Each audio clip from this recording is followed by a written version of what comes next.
Hi guys, Jake here. Today I'm going to be going over the new unit that was just released on Pokemon Masters, Professor Oak and Mew. I think that this unit brings a lot of versatility and some unique features to the game that we haven't quite seen yet, and I wanted to make sure everyone was aware of how the unit worked, what their sync grid can offer, and my recommendations on if you're going to try and do a theme team or focus on a certain aspect that the unit brings. You have my idea of where it can go and what you can do.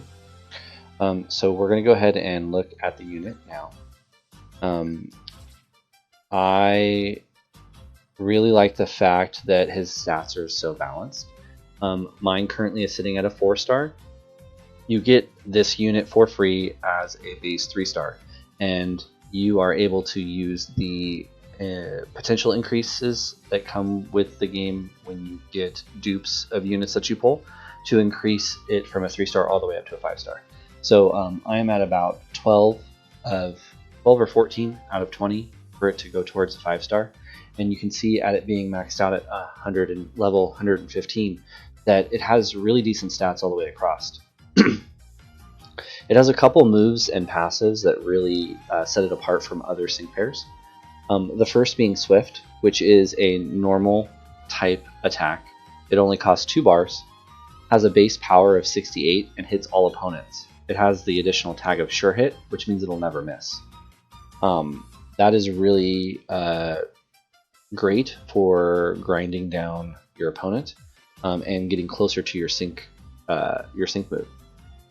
Also has X Speed, which will sharply raise the speed of the user. With 2 uses on that.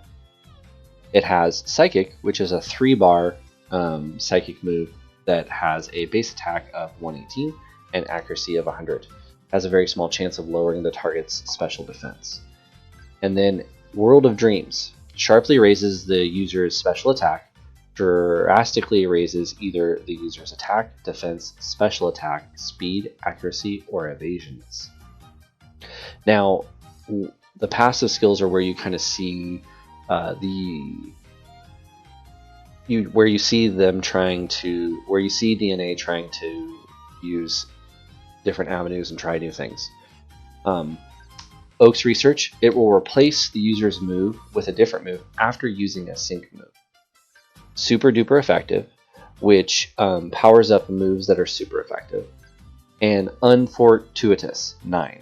Which lowers the target's attack, defense, special defense, accuracy, speed, or evasionness at random when an attack is successful. And that means an attack that Mew places on the opponent.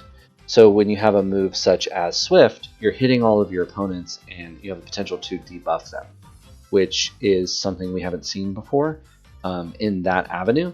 And it's really cool. When you do use your sync move, your 3 moves besides Psychic change. Those change to Fire Blast, which is a 139 power, 85 accuracy, 1 opponent, has a very small chance to burn. It also costs 3 bars. Thunder, which is 3 bars.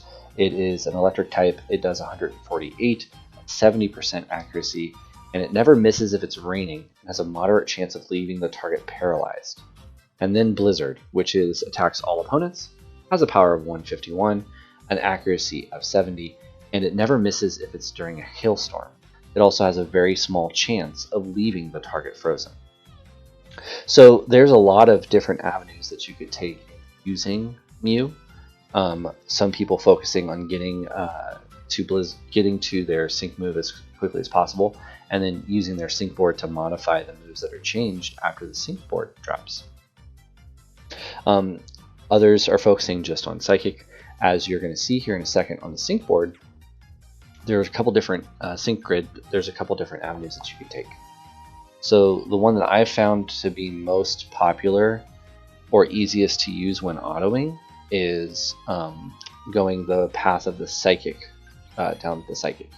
So the reason being is you have your Psychic move that you're using has increased power. And agile entry too, where as soon as you enter combat, you're going to get your evasionness is going to be raised sharply. and then a little bit over here for the your sync move doing more damage. And the higher the user speed, the more it powers up the sync moves, as well as its evasionness. The higher the evasionness is, the more your sync move is powered up.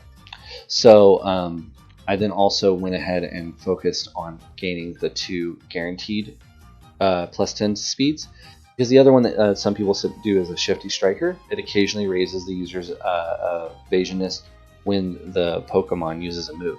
I really don't like things that take a chance. I like to have guaranteed passives, so that's why I shifted away from there.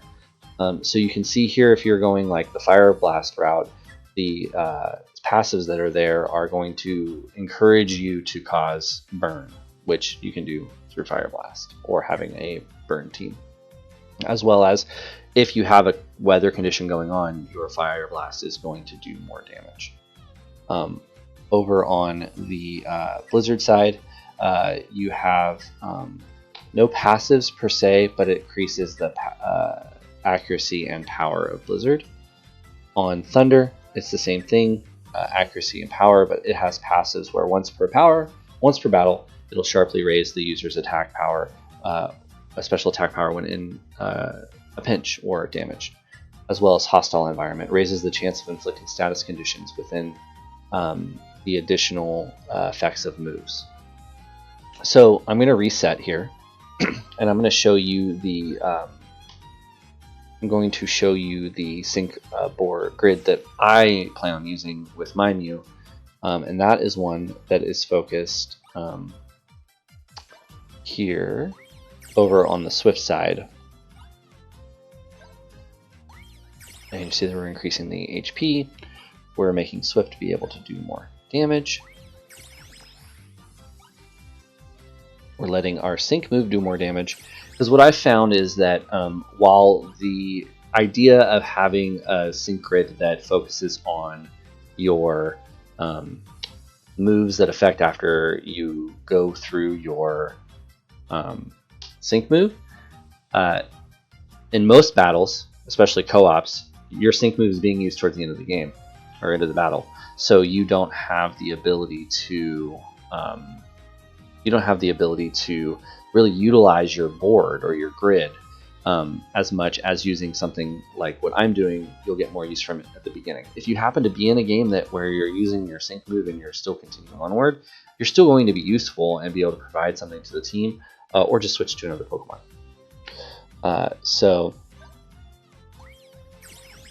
And then here the higher the user's speed, I want that one because I plan on having speed be something that's raised all the time.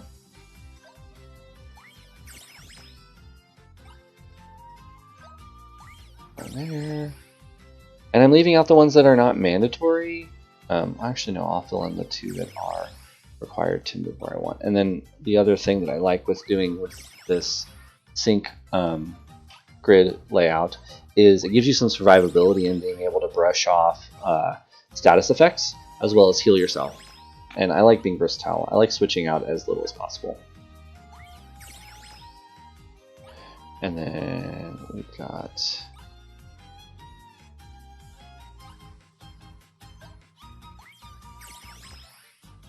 get the speed there.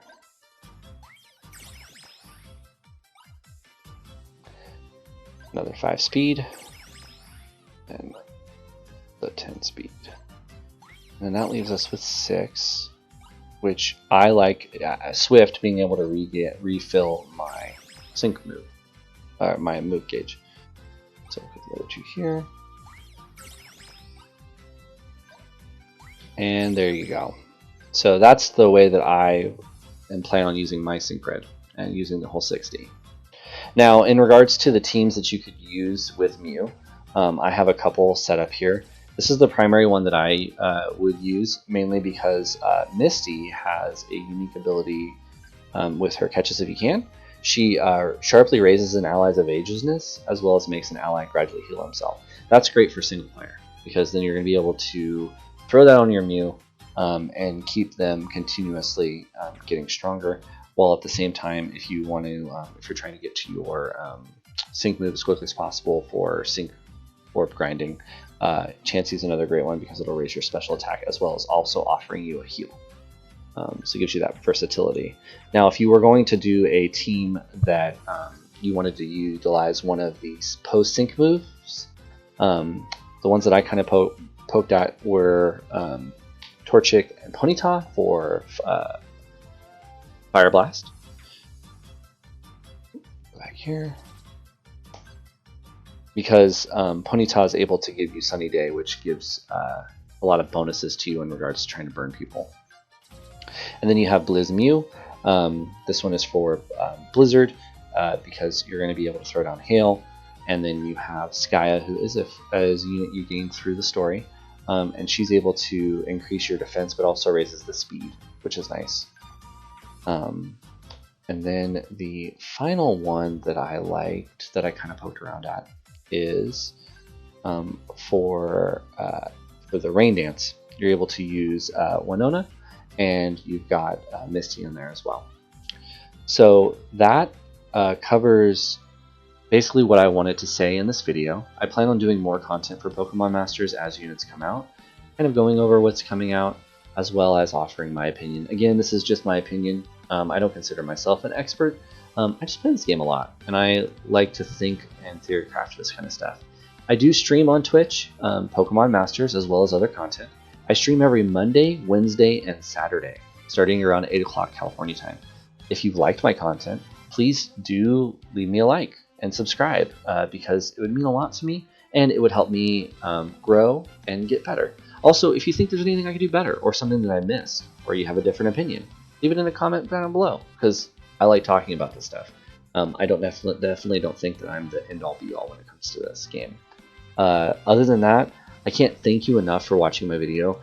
It means the world to me that you're even interested in giving me 12 minutes of your time, and I hope that you do it again. So other than that, I wish you all the best in your polls, and hope you guys have a great night. See you later.